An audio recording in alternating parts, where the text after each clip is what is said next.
Hello, my name is Heather Hansen O'Neill, and I get people fired up to build stronger relationships in business, particularly in the area of teams. This is team development tip number 7, and it's about responsibility.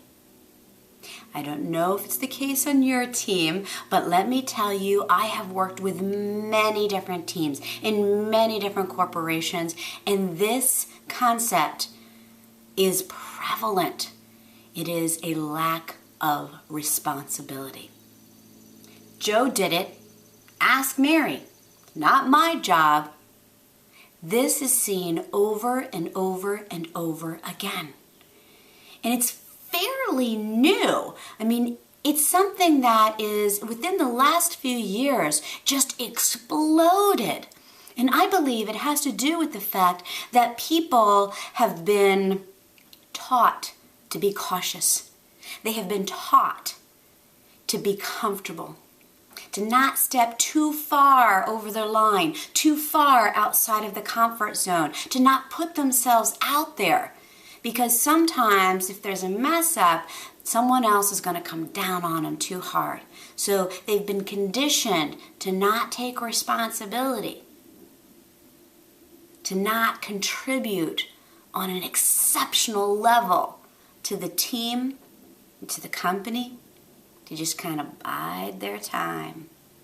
But I'm here to tell you, the ability that a team leader like yourself has to create an air of responsibility, an air of contribution to the purpose of the team, this is what will turn an average team into a high-producing, highly profitable, motivated team. And if that's what you want, here are a few tips for you. First of all, what I mentioned before, it has to do with being in alignment, understanding what the vision of the team is, how it contributes to the company as a whole, and how each individual person contributes to that. Appreciation for their gifts. Not for the things that might be their limitations, but for what they contribute, their strengths. To acknowledge that over and over again so they feel comfortable putting themselves out there. So that they know that they are an integral part of the success of the project, of the team, and that they contribute to the company's vision.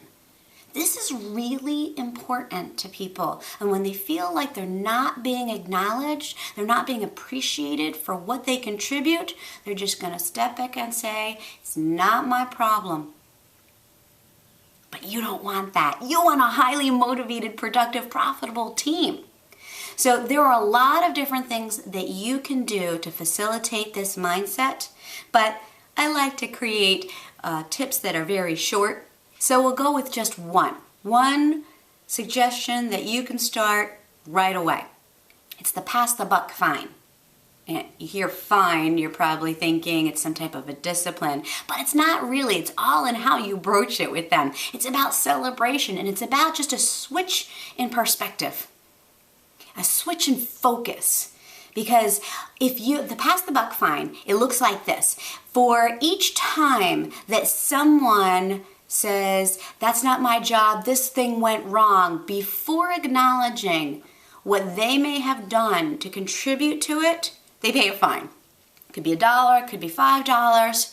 But what it does, instead of the initial reaction being blame, it turns it into, what could I do? What have I done to contribute to the issue? What can I do to contribute to the solution? That's where you want the focus to be. You want it to switch from blame to accountability. And you want that to be acknowledged, appreciated, celebrated.